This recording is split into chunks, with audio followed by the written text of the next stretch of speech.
Welcome back to the deep dive. Today, we are really digging into some huge ideas from moral psychology, drawing heavily on Jonathan Haidt's book, The Righteous Mind. Yeah, it's fascinating stuff. Our goal here is to quickly get a handle on why everything feels so polarized today, politically, religiously. Right, why rational arguments seem to just bounce off people sometimes. Exactly. We want to understand the sort of hidden wiring, the intuitive, maybe even evolutionary basis for our moral judgments. And the core idea, which is kind of radical, isn't it, is that morality isn't mostly about careful reasoning. Not primarily, no. It's more an expression of these deep-seated psychological systems. We're wired to be moral, sure, but also moralistic, quick to judge. And wired to belong to groups, which sets us up for conflict between groups. Precisely. Haidt flips the script. We like to think we're scientists, gathering data, then deciding. But he argues we're more like lawyers. We start with a feeling, a conclusion, and then scramble to find the evidence to back it up. Okay, that's a powerful image. Let's unpack his big metaphor. The elephant and the rider. Remind us which is which. Sure. So the rider is your conscious reasoning. It's the part that talks, plans, makes arguments. Seems like it's in control, right? Yeah, that's what you'd think. But the elephant, that's the other 99%. It's your gut feelings, your intuitions, your emotions. That's massive, and it's been around a lot longer, evolutionarily speaking. And the elephant is actually steering. Pretty much. If the elephant leans left, the rider leans left. The rider might think it chose to go left, but mostly it's just along for the ride. So, wait, my conscious thoughts, Yeah. they're not driving, they're just doing PR, explaining why the elephant went where it wanted to go. That's the core idea. The rider is like the elephant's White House press secretary. Its job isn't finding objective truth, it's spinning the elephant's actions after the fact. Wow. Generating justifications after the decision's already been made emotionally. Exactly. It's not even a new idea, really. David Hume said it centuries ago. Reason is the slave of the passions. The elephant is the passions. Okay, but what's the solid proof for this? I know the sources mentioned a study about cognitive load. Yeah, that one's key. They basically tried to shut the writer down, or at least distract it really badly. Wow. They had people make moral judgments, some tricky ones, while forcing them to remember a complex number, like 7 digits long. The idea was to tie up their conscious thinking resources. Okay, so if the writer's busy doing math, it can't be making the moral call. Right. You'd think the judgments would get worse or change somehow if the writer was essential. But they didn't. Nope. Judgment stayed pretty much the same. It suggests the elephant, the automatic, intuitive part, was perfectly capable of making the call on its own. The writer wasn't needed for the initial decision. Okay, but the hypnosis experiment, that seems even more direct in showing the writer as a spin doctor. Oh, absolutely. That one's brilliant. They hypnotized people to feel a flash of disgust whenever they encountered a totally neutral word, like take or often. Just a random word. No inherent moral meaning. None at all. Then they read these subjects a story about, say, a student council president named Dan doing something totally bland, but the story happened to use that trigger word. So Dan says, we should take more time to discuss this. And the subject feels disgust. Exactly, a sudden jolt of ugh for no logical reason. And even though Dan did nothing wrong, about a third of the subjects condemned him, said he was bad. And they couldn't just say, I felt a weird disgust. No way. The writer has to explain it, so they invented reasons. Crazy stuff like, Dan just seems like a popularity-seeking snob, or, I don't know, there's something sketchy about him. Pure post hoc fabrication. Wow. That's motivated reasoning. The elephant feels disgust, so the writer finds a reason, any reason, to justify that feeling.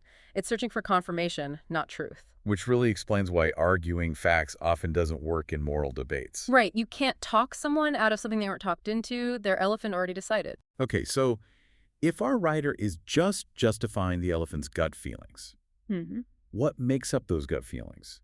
What are the different flavors of morality? This must lead us to moral foundations theory. Precisely. We shift from how we judge to what we judge. And Haidt noticed something interesting, especially in Western liberal circles. Often there's a focus on just one main type of moral concern. He calls it one receptor morality, right? Which receptor is that? It's primarily the care harm foundation. You know, the drive to protect others, prevent suffering, care for the vulnerable. Super important, obviously. Often gets extended into utilitarianism, greatest good for the greatest number. But moral foundations theory says that's just one part of a bigger picture. Like we have more case receptors than just Sweet. Exactly. MFT suggests we're born with a kind of palette, a set of innate moral modules that culture then shapes and builds upon. Okay, so let's list them out. We have care harm. Mhm. What else is on this universal palette? Right. After care harm, there's fairness cheating. This Mm. is about justice, rights, reciprocity, making sure people play by the rules and punishing those who don't. Okay, two down. Then we get into the ones that are maybe more group focused. There's loyalty betrayal. This is about being true to your group, your family, your nation, patriotism, team spirit. And feeling outraged when someone betrays the group, like a whistleblower Right. or someone seen as disloyal. Then authority subversion. This is about respect for tradition, legitimate authority, social order. Think about reactions to, say, disrespecting a judge or a parent or a religious leader. Got it. And the fifth one? Sanctity degradation. This relates to ideas of purity, holiness, and avoiding contamination or disgust. It covers things from religious rules about food or sex to treating sacred objects with respect. Or even for some people, maybe protecting pristine nature from pollution. Seeing that as a kind of violation. Absolutely. Sanctity can apply in many domains. And these foundations, especially the last three, loyalty, authority, sanctity, often feel less important or even suspect to those operating mainly on care and fairness. Which explains those weird, harmless taboo stories Haidt uses, right? Yeah. Like the one about the siblings or eating the dog. Yes. Those stories are designed to trigger moral intuitions without involving harm. Consensual adult sibling incest, eating your dog after it dies of natural causes, cleaning a toilet with the national flag. Okay, yeah, even saying them feels a bit weird. Logically, maybe no one's harmed, but... But your elephant screams wrong. Right. Especially the sanctity module or maybe loyalty for the flag one. Yeah, there's an immediate gut reaction. And then the writer struggles. It can't easily point to a victim, so it might grasp at straws, inventing possible harms, or just saying, it's just wrong. That shows these other foundations are powerful even when harm isn't obvious. We should also mention the sixth foundation, added later. Liberty oppression, focusing on resisting domination and coercion. Okay, so we have this multi-receptor moral palette. How does this connect back to the idea of groups and evolution? You mentioned altruism early, people sacrificing for the group. How does that evolve if selection favors the individual? That's the classic puzzle. Why aren't we all just selfish? Haidt's answer involves multi-level selection. He puts it really vividly. Humans are homo duplex, meaning we're, say, 90% chimp, fundamentally self-interested primates. But we're also 10% bee. B, as in hive-minded. Sort of. Ultra-social.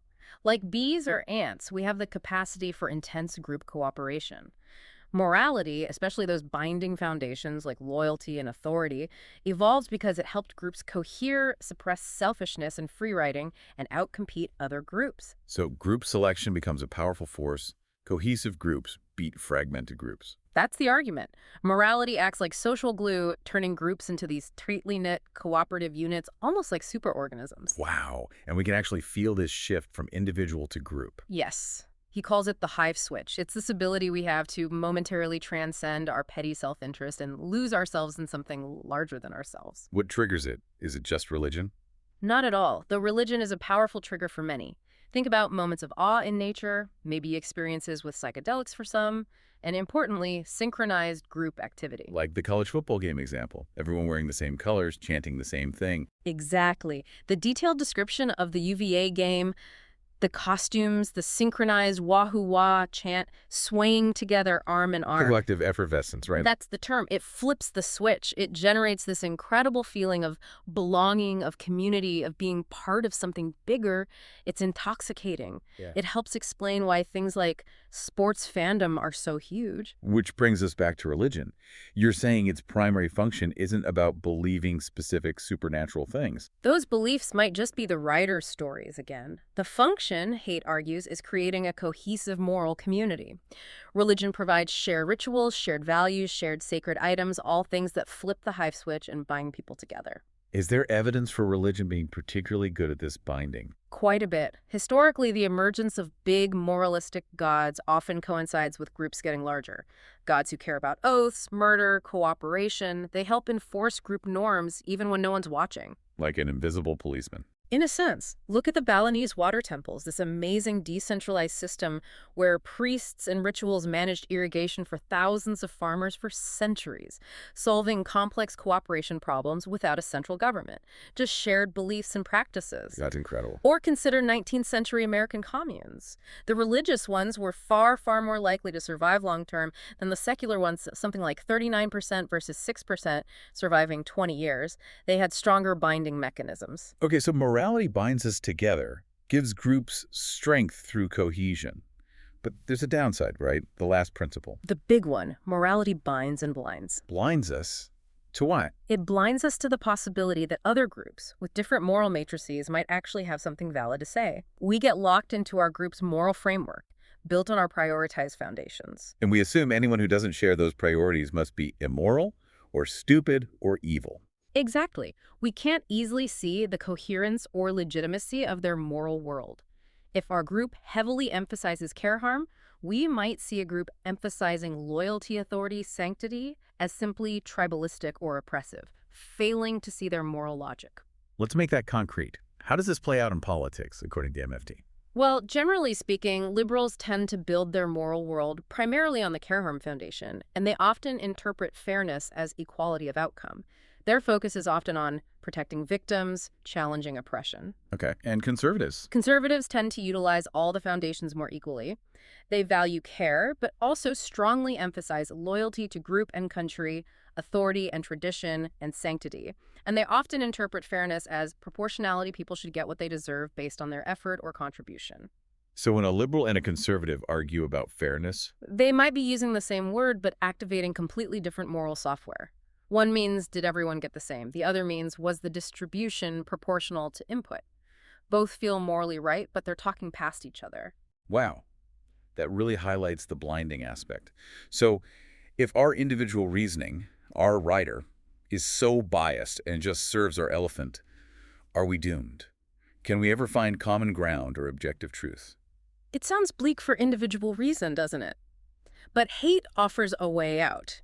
He suggests that while individual reasoning is flawed, good reasoning can be an emergent property of a social system. Emergent, meaning it arises from the interaction of individuals. Exactly. You don't make individuals perfectly rational. Instead, you put biased, motivated individuals together in the right way within institutions that foster constructive disagreement. How does that work? You pit biases against each other. Sort of, yeah. Think about science. Individual scientists are biased. They want their hypothesis to be right. They want the grant, the Nobel Prize. Sure, motivated reasoning. But the institution of science, with things like peer review, forces other biased scientists who might have competing theories to rigorously challenge their claims. Truth, or something closer to it, emerges from that adversarial process, not from any single perfectly objective scientist. So the system channels the bias constructively. That's hopeful. Does this apply to politics too? Haidt leans on John Stuart Mill here. Mill argued that a healthy society actually needs opposing political forces. You need a party of, let's say, stability and order. Representing the conservative impulse, valuing tradition, institutions, cautious change. Right. Because humans aren't perfect, we need constraints, rules, shared norms to hold society together. Order is necessary. But you also need A party of progress and reform. The liberal impulse, challenging existing structures, pushing for change, expanding freedoms, helping the oppressed. So it's not supposed to be war, but more like a balance, yin and yang. Exactly. You need both forces. Too much order leads to stagnation and oppression. Too much change leads to chaos and dissolution. A healthy state needs that constant tension, that dialogue between preserving the good we have and striving for better. Okay, so the big takeaway here feels like understanding our moral psychology, the elephant and rider, the different foundations, it helps us see why we disagree so intensely. Morality binds us into teams, which feels good, gives us meaning. But it simultaneously blinds us to the possibility that the other team isn't just wrong, but might be operating on different yet still valid moral principles, that they might be good people with something important to contribute. It's a crucial realization for navigating our divided world. And maybe it leaves us with a final thought to chew on, building on that tension between stability and change. Yeah. Bertrand Russell pointed out the twin dangers. Society could ossify through too much tradition or dissolve through too much individualism. If we accept that both stability and progress are vital, well, maybe ask yourself, what specific tradition or constraint that your group really values might actually be holding back the greater good right now. Ooh, that's a tough question to end on. Food for thought indeed.